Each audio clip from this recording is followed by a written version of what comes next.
two, hey, one, hey, two, hey, three, hey, four, hey, ho, hey, ho, hey, ho, hey, ho. Everybody get up.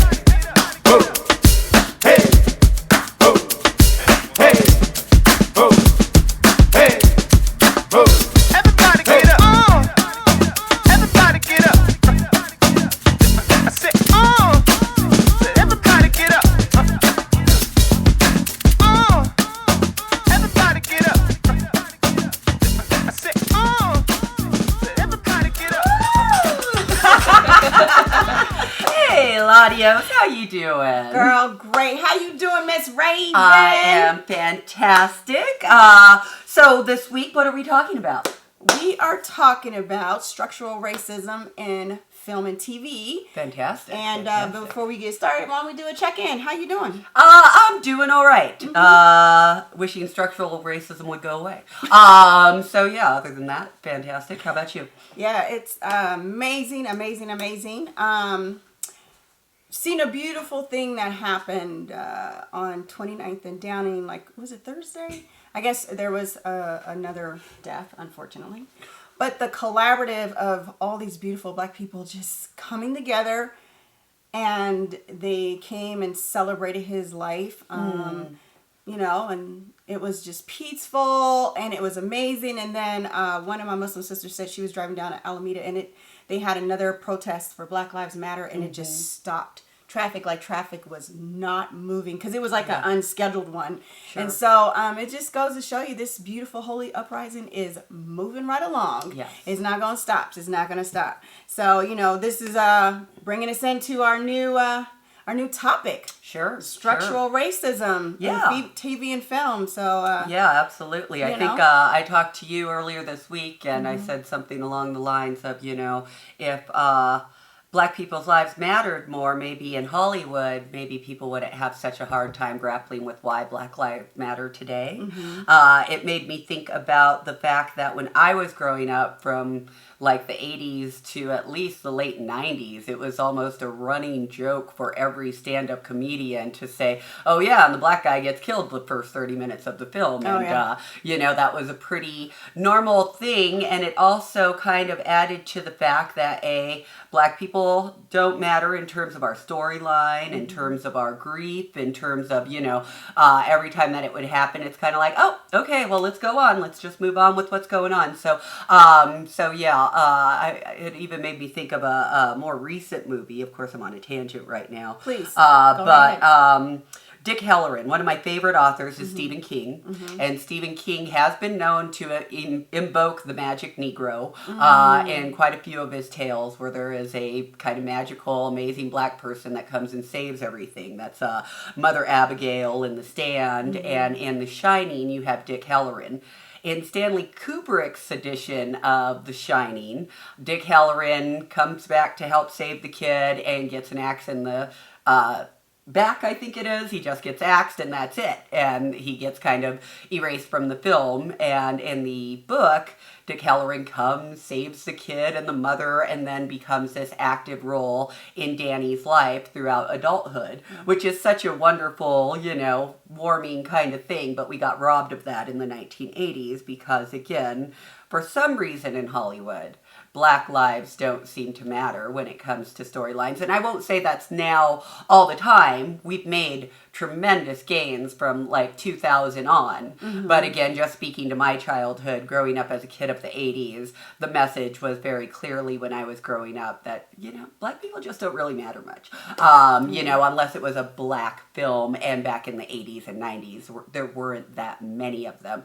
You provided a wonderful list of kind of positive black films. And to me, it's like black writers, producers, they ain't the issue. I'm talking about the Stanley Kubricks. I'm talking about the big budget headliners that they'll cast a black person because they have to, not because they want to. It's just like, oh, well, I have to fulfill this minority quota, so that kind of thing. And those are the films that I want to talk about, because I think Black people, once we get to cross over into being creators, we paint beautiful pictures of Black people and how we've overcome, Black people in successful positions, Black people in beautiful marriages and loving relationships. But why can't our counterparts show us in that light, right? It's easy for us to see each other as the beautiful beings that we are, but that's part of racism, right? Is that the other side does not see us as valuable. It does not see us as, yeah, I don't know. Your thoughts? So do you think sometimes because our counterparts are presenting us in such a negative light that it also puts us, those are the only images that we see, so we can't see past that negative light as well? I do, in some regards. I mean, a lot of what that thinking also led me to thinking about Black on Black crime. And right now, in this moment, right, that seems to be the clapback, right, for Black Lives Matter. Is a lot of white people are like, oh, well, what about Black on Black crime? What about Black abortions? You know, that we don't value our lives. That's basically their clapback. Why should we value your lives when you don't even value your lives? And in some respects, do films like even All Day and a Night, which was so valuable, does it contribute to that? Boys in the Hood, Menace to Society, where you just see this long trail of Black men killing each other and that kind of thing. It might be a reality, you know, it might not, you know, like I've never seen a Black gangster movie where they show the cops being bad. And I know for a fact from reading that a lot of times cops they'll have a hand in gang warfare, and they'll have a hand in saying, hey, homeboy just got shot by so-and-so, but it really wasn't the homeboys that killed him, you know, that kind of thing. So where we get set up in our own communities, you know, there was a great book by Louis Rodriguez talking about gang violence from the 1960s, and he talks about exactly that, the cops setting them up and working with the biker gangs to help kill within the community and then framing it on each other, so then they have their gang war, you know, that kind of stupid stuff, but it still happens. So my question was, just so I make sure I understand, because I know you said you keep talking about the counterparts, and I get that. Because of their images that our counterparts are putting on the screen and telling their narratives of what they think of us, do you think it has an effect on us as Black people and how we view ourselves? Absolutely. Because I know you said you've never seen a movie where they show that Black people, that the police are bad. That's not true. No, never. Okay. No, not that the police are bad, not their role in killing the gang members. What? You know, like I've never, you know, you got a glimpse of it in Boys in the Hood where the Black cop is really harassing Ice Cube, right? But they don't show a Black cop killing a gang member and then framing it on a gang member. It's happened, but so I've never seen that in the movies. So there's probably plenty. For like pinning on people. I know, have you seen Harlem Nights? It shows I have seen Harlem Nights, but that was the 1920s kind of thing, right? Well, it's not even about what the genre, like it's not even about the year of it. It's still a Black film that presents and shows how the police brutality, how they work and intertwine. Right. And with they're like natural born criminals. They're just criminals. I'm sure there's a lot of films where they show cops, and I'm sure that because this is the beautiful thing about art. This is the beautiful thing about Hulu and Netflix and YouTube and Tubi now, is because there are so many Black films. The problem is it's, unless you're like a Spike Lee or a Lee Daniels or someone like that, it is so difficult to get your film on Main Street. And let me tell you, the one time that the cops were portrayed, and it was the time that I blame Hollywood for launching a gang epidemic. Colors was a great movie where they portrayed cops in inner city, but to me that was kind of Hollywood sparking off a gang war in America, or a gang epidemic. I lived in a small little tiny town that had no gang problem before Colors. Nobody even knew what a Blood or a Crip was. After that movie came out, I think I was in 7th grade. Everybody that came back to school in middle school was claiming a set. They were either a Crip or a Blood or AK, and that's what sparked it all. But the cops were not given such a negative light in that movie, right? They were still kind of, and here's all these horrible little gang members and drug addicts. But do we really care about the cops? I mean, what we're caring about I care about the cop being depicted correctly, not being correct. Racism. I care about cops being shown correctly, not being shown as the heroes. And that's what they're usually shown as. And that's part of the structural racism. That is part of the structural that's racism. part of it. I get, but it is so beyond just police brutality. And I think the fact that you see it, and whether they pin it on a drug dealer or not, it's still, you see it on that movie. You see it in that TV show. You got to think, even in Do the Right Thing, it started with structural racism back in there. When they, Radio Raheem, when he, it is so ironic because exactly how he died or how he was brutalized is the same way how George Floyd was brutalized today, and it's just the irony of it, and it was like prophetic when you see that. So I think sometimes when things are shown ahead of time, it's going to lead to a light, because I was always taught that they tell on themselves. Our counterparts tell on themselves. They tell you exactly who they are and what they think of you on the big screen. But because we're so caught up in the entertainment aspect, that we miss the little nuggets. We miss the educational pieces. I mean, nobody talks about white on white crime, right? But white people kill each other. White people do kill each other. White people do die from opioids. Yep. White people but these things somehow get pinned on us and get to be our problems. So, and again, Hollywood does contribute to that. Oh, they do, absolutely. 100. Hollywood contributes to the one of the worst stereotypes is the ignorant, black person, right? And there's a couple of God, these shows get me sick, and they're on Disney, and I hate it because they're on Disney, and they're getting fed to the younger generation, and they're not questioning, and they're not thinking. And one of the great examples is Lab Rats. This is written by Mark Brazil. I watched that last night. Mark Brazil I have issues with because he was the first person in the 90s to not cast a black person when that 70s show came out. He casted Fez, who was a Hispanic, and that's how he kind of got over the minority quota, and never casted a black person during that whole show's run. Which I was pretty offended by. So I always felt like back then that he had an issue with black people. And then when I watched Lab Rats, oh my God, was I offended? Were you offended? Maybe I took it personally. But the one young black character, their comic relief, who is just a bumbling buffoon, it makes you say, well, no wonder white kids look at black kids and say, psh, they ain't worth nothing. Because that's part of what adds to that mindset, right? Is, having this white family of superheroes. Why don't you explain what Lab Rats is? Yes, I am going a little bit too far. Why don't you explain what Lab Rats? Did you? I watched.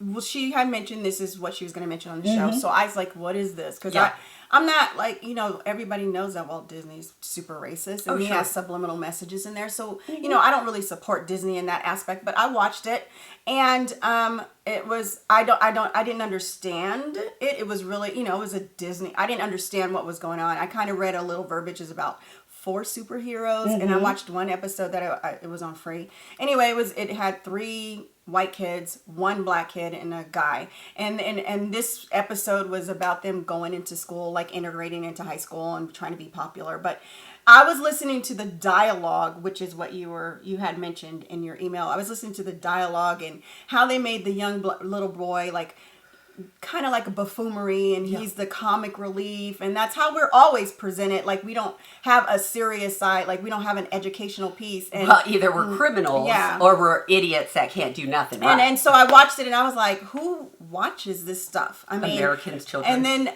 you probably have a lot of white people watching this, and so they get this whole presentation of how we're projected, and that, and that all ties back into what she's saying with the structural racism. So absolutely. my thing is, why do we continue to support these directors and producers who are still projecting their vision and their stories and their narratives about it? Are we doing it because it's entertaining, we don't have any other options? Now, I mean, no, and I'm sorry, there's no black Disney. I'm sorry, there is no black Disney. Why do we need a black Disney? Because I'd like my daughter to have an alternative. And when I walk out of the room, I don't have to come back and be flabbergasted and like, oh my God, so offended by what I just saw. I didn't expect them to be showing this shit. I didn't expect that, but I'm in the kitchen making dinner. And I think Disney, well, they're not going to be showing any sex. They're not going to be showing any of this. So that's a safe option for my kid. Okay. Obviously, it's not, because she's getting misconstrued messages. And where is the option? Let me ask you this, because here's another thing that we got to be aware of. Have you done the research to find out if there's any black? Should I have to? Wait a minute. Have you done the research? Like, first of all, there's little Ron. First of all, well, let me go get ahead, my question out. Sure, okay? sure. But because for someone to say there's no black, well, first of all, we don't need a black Disney. I think you want black youth films that exist for our youth to be educated and projected in the light. There are plenty. Little Ron is on YouTube. They also have the black entertainment. He does comics. There's so many. Okay, but you're putting it on people. Let me finish. Okay. See, here's the thing: is we can't be profound lexicologists, pontificating our opinions, and then we haven't done the research. I'm a firm believer. I'm not going to say, is there gold at the end of the rainbow? This is what they're telling us. I'm going to go find and see if there is really gold. So I can't sit back and be entertained. Now I have to research and not. What I'm saying that if I'm not happy with watching what's on TV, I'm going to find something that I like. That's wonderful. Okay. So that means I'm going to go find and see if there's something that I like. Okay, Just like if I wonderful. live in the hood and I don't like it because I feel that there's too much drug and gang violence, I'm going to move to some place that makes me comfortable. Of course, I like my hood. And that's if you have mobility, though. Okay. That's making it What do you very mean easy. mobility? What do you mean? Mobility means having the money to pick up and fucking move. But we're talking That's not about always TV. easy. I was giving an example. But let me give you my example, because I don't like it when people say, well, that's your fault that you got, I didn't say it was your put fault. it in there, I didn't say it was Well, your that's fault. how I'm feeling. Okay, your feelings are valid, but let's be clear. But here, let me take it back. Let me take it back. There aren't that many avenues, LaDios. We are 20% of the American population, and how much of control of Hollywood do we have out of that? So to act like there is this imaginary, like I tell a lot of people, you think that black people get raised in this black bubble where we get nothing but black power TV and all of this. No, we're watching the same shit that you are. We don't have Americans. When you say Americans, are you saying black Americans? I'm saying or all white Americans. All Americans. Okay. Mexican Americans. That is Indian not Americans. And they're true. all getting the same. Pretty much, though. We're that's all not on the true. same You're putting us in.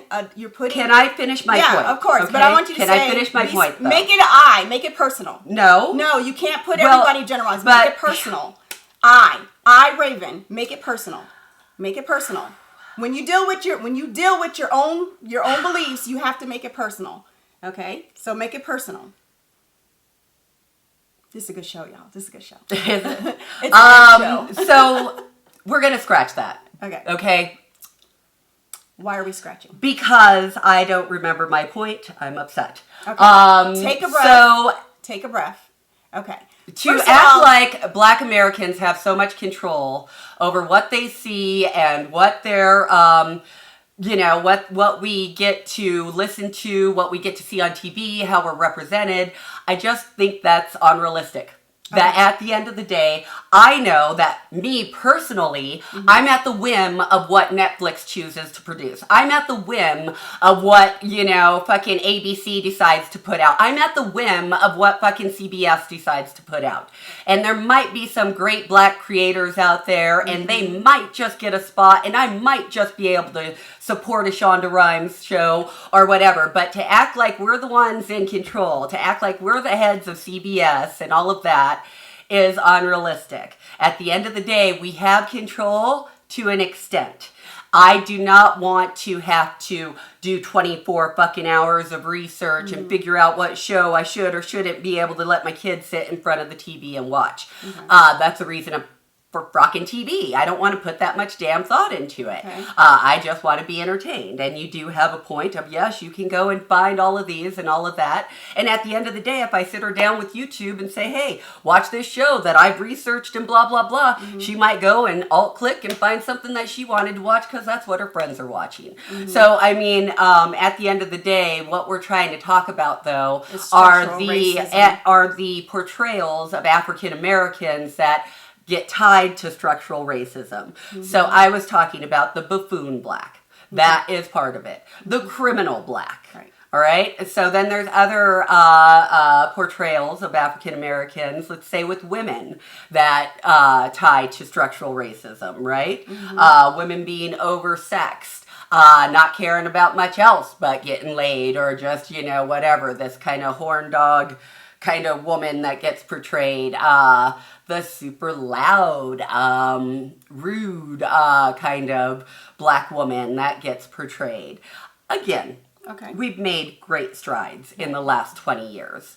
We have black producers now that are actually on places like NBC and CBS, and we are getting to see ourselves in other portrayals. But growing up, it wasn't always like that, at least for me. To see a positive black person, it had to be like a movie like Roots, or it had to be something like that, because Hollywood, until probably 89, wasn't really letting us get anybody out there to give our story. And Spike Lee, thank God for Spike Lee, because he's contributed so much to just the conversation and to having us look at each other and ourselves differently in terms of being black Americans. All of his movies contribute so much knowledge to the struggle. But there is a struggle, you know? Okay. I agree. We don't have control over what's projected on the shows that have been over the last 20, 30, 40 years, of however long you've been on this earth. I get it. That wasn't my argument. My argument is, I am a mother. I know how I raised my kids. I'm going to talk about my kids. I'm going to make it personal for me. I knew what I was going to let them watch on TV and what I was not. So if it mean I had to put a little bit of time, because back then it wasn't as much, that's much avenues of resources to put your personal films and TV shows on. Like I said, we have Netflix, we have Hulu, we have Tubi, we have YouTube, we have cable TV. So we are literally now writing our own shows. There are more women directors and more women black directors and more male black directors as well. And so for me, if I want my child to be exposed to something more positive, I'm going to take the time and the energy to go research and it. that was 25 years ago. Well, before you interrupt me as I let you talk, because I didn't want you to forget your thoughts. Ooh. Let's do the same level of respect. Let's do the same level of okay. respect. Okay? And even if that was 25 years ago, I still picked and chose what my children watched. Now, because there's so many avenues, that the children could go down a rabbit hole. They have parenting where you can put on codes where they can go in and, stuff like that. But my thing is, I don't need, if I want to watch regular TV and I want to watch buffoonery, and sometimes I do want to watch some nigga shit. Sometimes I do want to watch stupid shit.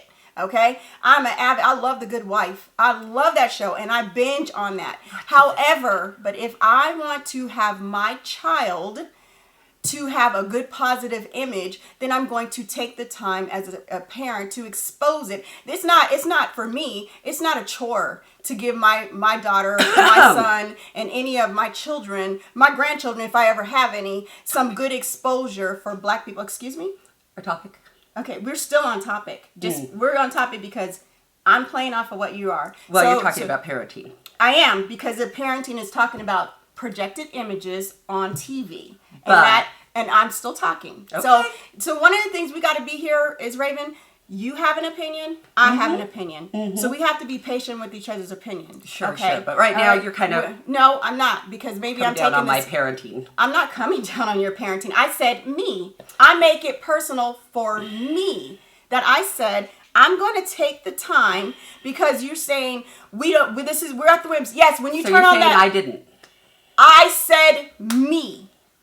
I said me. Even today, if I want to see something positive, I'm plugged in enough black groups or whatever to find out what's on there that presents positive images. I said me. So you got to see, when I'm saying it personal, I'm talking about me. I'm not talking about you.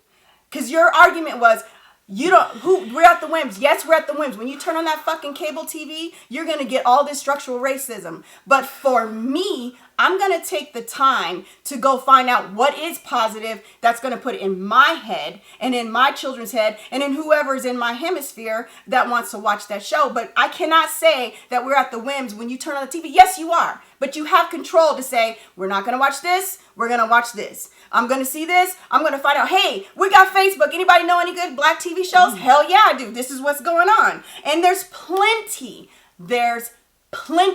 of black TV shows. Plenty. So I'm talking about me. And when I give my opinion, this is about me and how I did things, how I do things, and how I'm doing things. This is not personal to you. Okay, please go on. Okay? You all right? Mm-mm. Okay, you might need to take a break. You need to take a break? You need to breathe? So anyway, we're going to do part 2 in just a minute. We're going to do part 2 in just a minute, but we're going to talk about there's different movies, there's different TV shows that are starting to project and change those new narratives for us when it comes to structural racism. Because my whole thing is, again, I don't want to be this lexicologist pontificating my opinions and not giving you something of how we can change that dynamic and change our narratives and change our views and open up lens for Black people to say, you know what, I don't have to watch what white people put on here. I don't have to support their shows. I don't have to support their movies. We can do other things. So we'll be right back in just 2 minutes.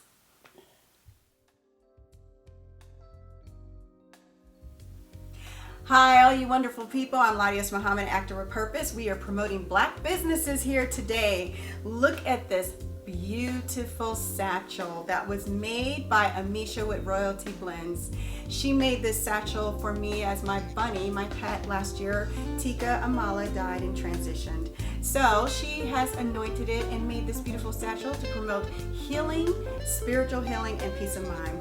If you are interested in any of her products, you can go to Royalty Blends. She does teas, tinctures, specialty blends, and items like these.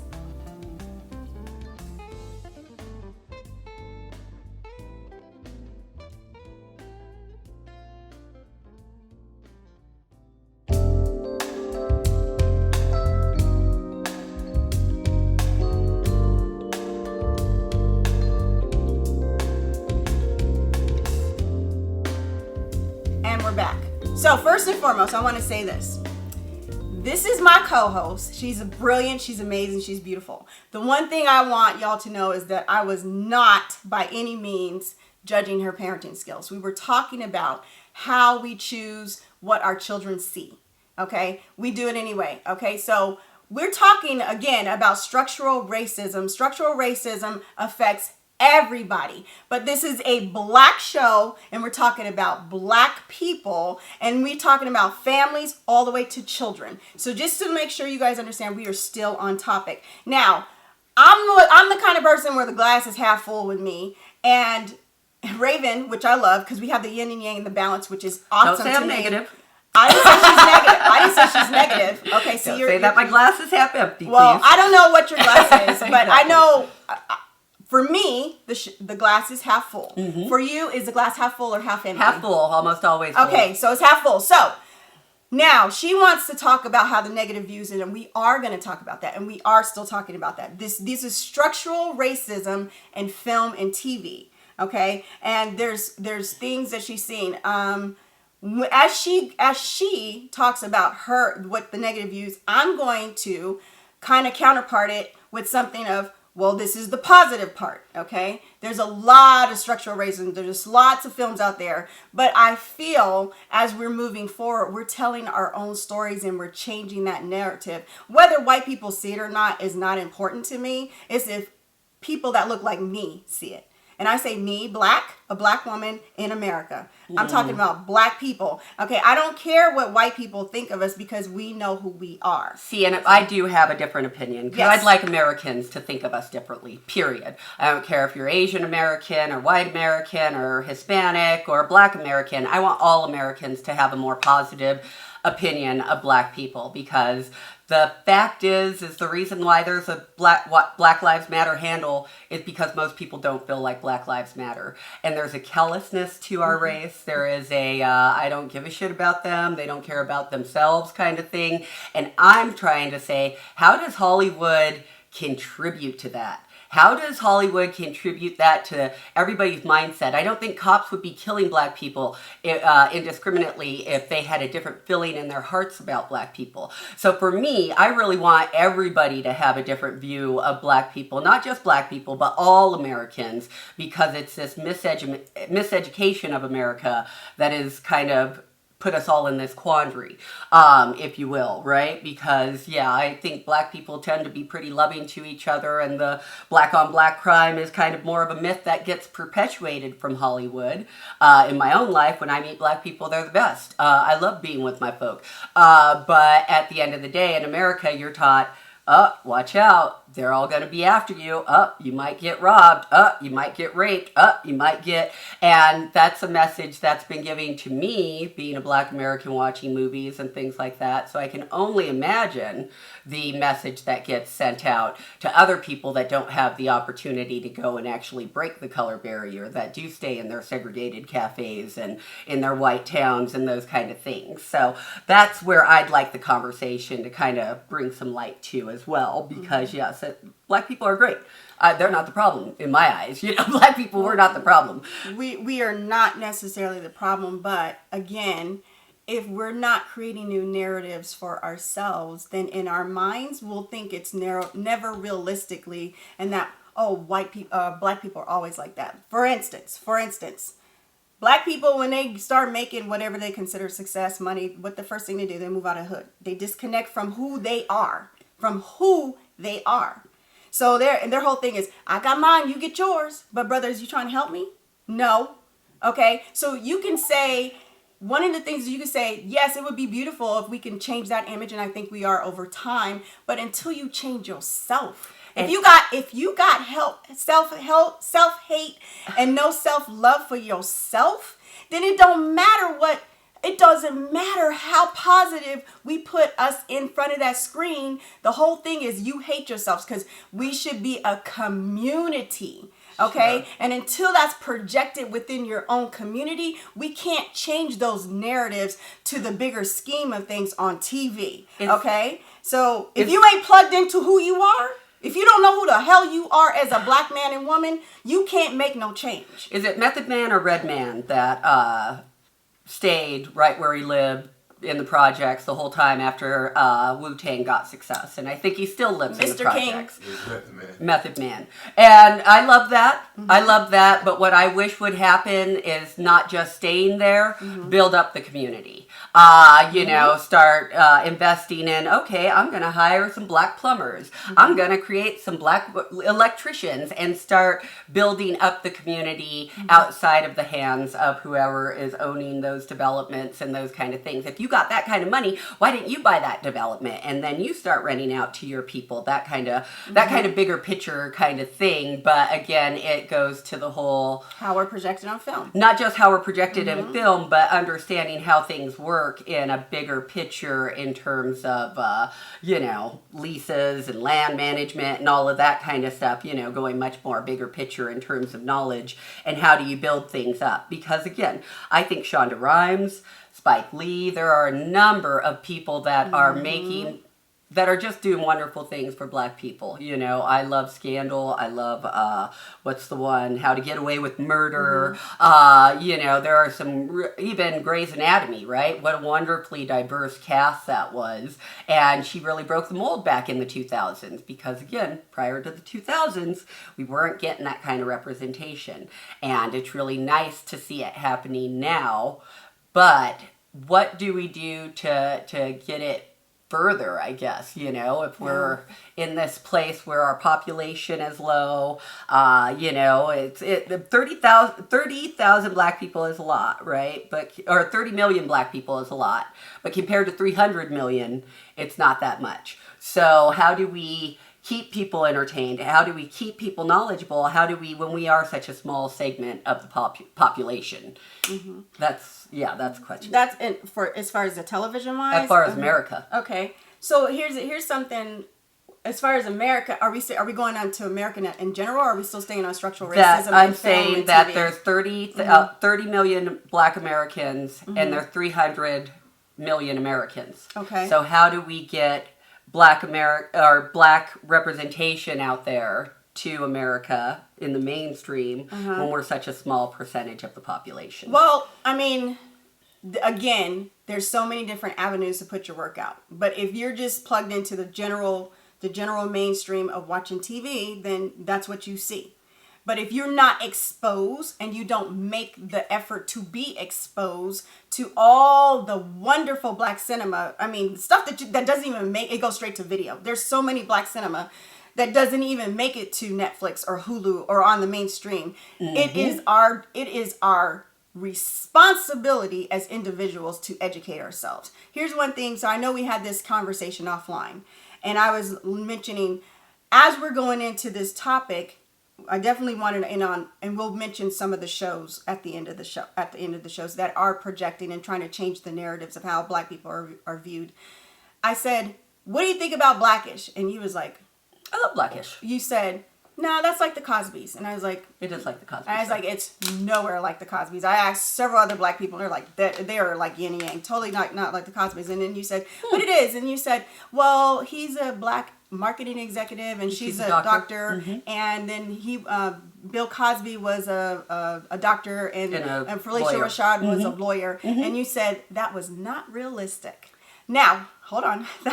That's right. That blew my flipping top. So, and let me wait, interject because you just threw me out there. So Okay. let me interject. Hold It's on. not realistic to my circumstance Yes. and my life, okay? Yes. Where I grew up. Very good. And it's not representative because what I've seen is once that black man becomes a doctor, he marries a white woman. Okay, hold on. So that's where it wasn't realistic. That's what. Okay, so Sorry. Let me There. talk about that. So before she interjected, I was gonna say that because that's what she said. I want to make sure when I give her quotes that I quote what she said. So she said it's not realistic because I haven't seen it. So here's some things. This is a beautiful show, and she's talking about status. She's talking about wealth. Okay, she's talking about. And then when I say status, I'm talking about being a doctor or a lawyer. And I'll get to the statistics about the doctors and the lawyers that it is realistic. It does exist. Sure. And then my But question, how many are together? I'll get to the result. So my question was, what do you mean it's not realistic? So it's like, maybe your lens is just different because you're not in a black community. That's Again, right. she's made it very prevalent that she lives in a very affluent white neighborhood. Yep. Okay. I don't live in the black community. I didn't get Exactly. grown up by black people. Exactly. So if you're not in a neighborhood that you don't know what's there if you're not exposed to it. So my thing was, I was like, I know this exists. It does. Okay. First and foremost, before we get into the not realistic, let's take Bill Cosby to a whole nother level. He talks about morals and values. He taught his children about raising his children and that they have to fend for themselves. They have to, basically be responsible. They tackled all kinds of issues. They never bragged about their money or their wealth in that show. Okay. I remember when Denise wanted a car, he made sure that she saved her money, and he said he would come with half the car. So what I see, this is the thing, is we're talking about status and money, but that show, that whole example of that show does exist. I'm not finished. Does exist in the black community. So I said, doctors and lawyers. Okay, so I asked my daughter, your psychologist is a doctor. Is she married? Yeah, she's married to a black man. He's a principal. Black? She's black. Okay. Brother Herman, he's a black barber. His wife is a nurse. She's with the Fight for Life. She's a nurse. Oh, wait, let's finish. Sister Ava, she's a lawyer married to a black man who does security. Oh, wait. Brother Burvey, he's a lawyer. His wife is a lawyer. Oh, wait, Dr. Ali Muhammad, he's a doctor. His wife's a doctor. Wait, let's finish. Okay. Oh, let's talk about Rakia and her husband Brian, who are black owners, and Brian's of New York. They're black owners. They have a family. So these actually do exist in the black community. But again, even if you just made my point, even if you put it on TV and you're giving an example that this does exist, this can happen, if you're not plugged into the black community and you don't know who you are as a black person, then your response is, It's never been exposed, so it doesn't exist. So again, it goes back to self-hate, self-love, and then again, we're still tearing down what we're projecting on TV to be positive. We're still nah, that ain't real. That's bullshit. And I ain't been exposed. Show me a millionaire. I had. Well, thank you for telling everybody what I said. I did not say that ain't real. I didn't say that she said that. What I said was, I didn't say that she said that. What I said was, people who I did say black wealth doesn't exist. That's but not what people, I said. people don't exist. I did a workshop in didn't say February that. before pre-COVID, and there was a black man who ran a bomb-ass workshop, and I said, where are all the black millionaires? I mean, why are they not? He said, most millionaires that are black are not going to expose themselves, because as soon as they let them know that they exist, then black people are going to have to be having their hand out. Gimme.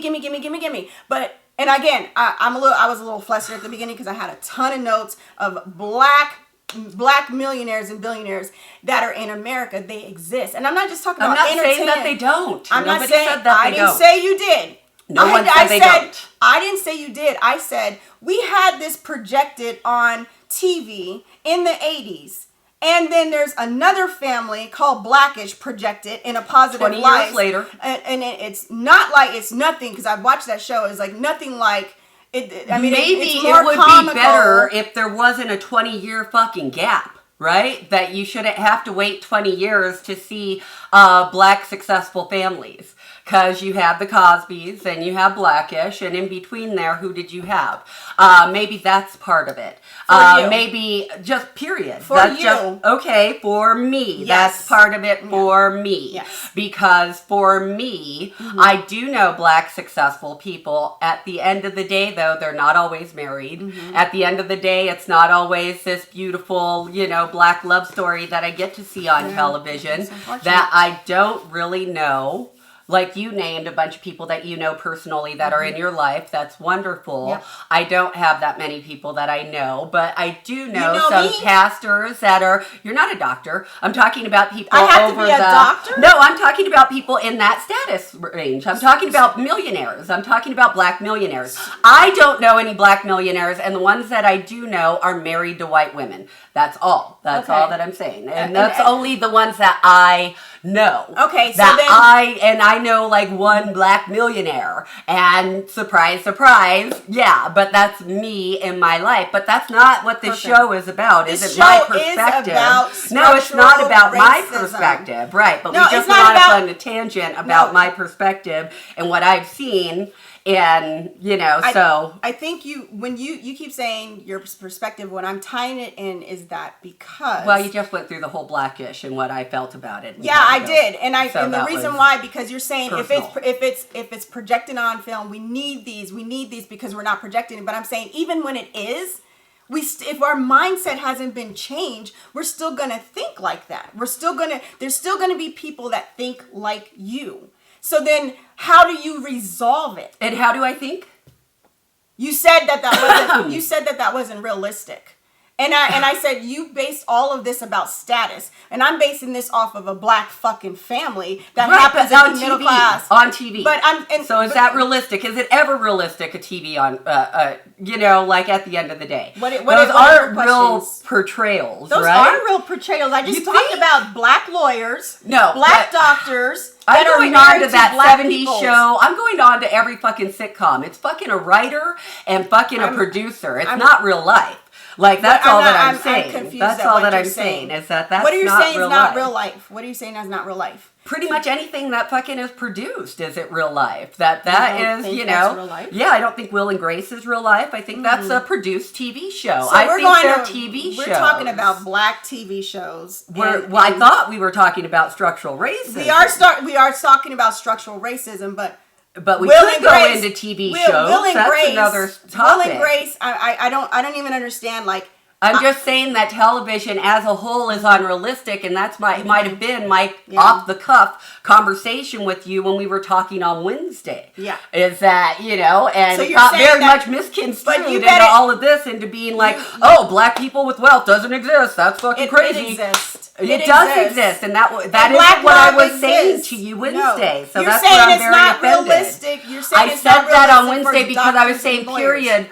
Period. TV sitcoms are not realistic. It's a writer. That's not real life. So then, if it's not realistic, why even show it? Why would it even? Why even care what's on there if it's not realistic? Then why can't we just minimize everything? Tell people how to feel and how to, that's the whole purpose of TV and entertainment, right? Well, I think there's a lot of shows. So since we're talking about that, let's talk about some realistic things. Do the Right Thing. That was a realistic TV show. Okay, it talks about racism. It's a movie. Sorry, correction. That was a realistic movie. Yes, it's about racial conflict with police brutality and a chokehold. I'm not going to quote everything, but this is realistic. So that's you telling me that's not realistic? That show is not realistic? I think so. Get Out. Get Out is the personification of the meme, like, I wish people love people as much as they love black culture. Like, that's literally what the movie is about. That these white people would pay to become black. Was it realistic that they were taking part of a brain out? And to take on these attributes of blackness that they want, that they covet. Let me tell you something about this. The fact that you see 1,000, over every day, you see missing black women. They just come up missing black children coming up missing because they're taking their body parts. Okay, I don't have the quote, but I can get it for you. The Hate That You Give. This is a youth film. It is important, especially because you have young people in your home and in your families, to show how early the trauma and the grief can start for some of us. And this is what Thompson says.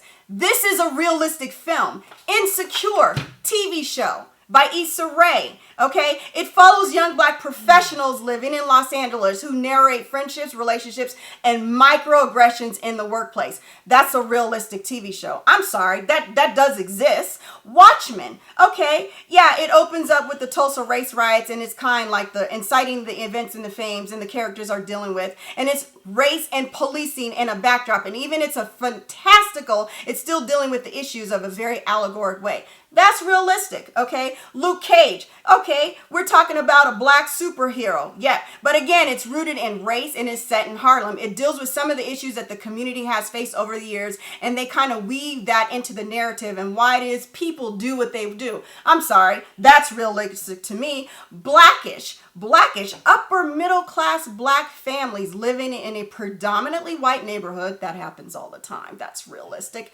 Navigating microaggressions and from fellow neighbors, colleagues, and friends. These are realistic shows that are on TV every day to educate Black America to start to dismantle the thought of structural racism. These shows exist. We have influence. We have Napoli Ever After with Sine Lathan, who talks about how black women always put and glorify their hair. Okay, they get these long extension weaves and saying, you know what, you don't need to have long hair to be beautiful. Blackish, Insecure, Queen Sugar. Okay, Self-Made, which we just did a review on Tyler Perry's sisters about 4 women. It's the same thing. The 4 women is just the same thing as Sex in the City. It exists. I know I have black friends and we're 4 women. My daughter has 4 women who are black women as well, and she has Latin women, and they're all friends. These things with the First Wives Club's about divorced black women who've gotten divorced and how they go on and continue their struggle. Greenleaf, Siempre Bruja. Okay, about a black witch. There are black witches in our community. Trust me, I know, I'm one. Okay, being Mary Jane. She was a broadcaster on a TV show, and she talks about her struggle. You can't tell me that doesn't exist? No. Boomerang. Now, I'm not talking about Boomerang with Eddie Murphy, the new Boomerang. This is about young, successful, executive millennials and their stories regarding all the topics where they deal with the LGBT, dealing with all kinds of microaggression, racism, being broke. These are realistic shows. American Soul. This is a show about how Don Cornelius, who started Soul Train. But this is it tells the history from beginning to end. This is a realistic show. And of course we have Martin, who talks about how to deal with your struggles before you get married. And he talks, being on the radio show and dealing with all his issues and relationships with his friends. These are realistic shows that in my light, in my lens, are starting to break down those structural racisms that we are. So yes, we can talk about, we see it, but these are people who are changing this narrative so that we can start to see and put our children, put our friends, and whomever wants to break down and dismantle that. That's how we do it. And these are shows that exist, and I know these shows are realistic in real life. Because if they're not, please let me know. There you go. You agree or disagree? There you go. Yeah, they're great shows. And like you said, I mean, in terms of realism, I don't know, like, because they're written. And again, that goes to my thing as a superhero show, realistic. But as there are shows out there with black people in a positive light. Have you seen any of those shows? I have. Which ones? Oh gosh, I've seen Luke Cage. I've seen Blackish. I've seen Self-Made. Yep. Anything else? No. Martin? Yes, I've seen Martin. American Soul? Yes. Boomerang. I've seen a bunch of them except for Siempre Bruja Right. and Good. Sisters and First Wives Club and Greenleaf. Okay. I've watched Be Mary Jane, just couldn't get into it. Right. Yeah. Okay. Yeah. So. Oh, and I've never seen Happily Nappy After. Yeah, that's on Netflix, so you can or Netflix or Hulu or something. But you can definitely see it. It's an old show. It's an old TV movie that came out with Sinead Lathan like 2 or 3 years ago. But my thing is, structural racism does exist. It does. And I am the kind of person that I want to show you how you can correct that. Because me sitting up here bitching and complaining is not going to change this narrative. Me giving you avenues and plugging you in, since a lot of us are not exposed to those, is how I can be a contribution to my community. So that's what I'm doing right now, is being a contribution, because I know some of us don't know. There's just shit that I don't know. Okay? I don't know. And I'll be the first to admit, I don't know. That's what I do. So you have any last closing remarks? Nope, I think that's it. I'm Rav'n Moon, an actor with passion. Okay, so remember, you don't have to be asleep to dream. So get out and get up and do something for yourself. I'm LaDios Muhammad, an actor with purpose, and we are actors from the dark side.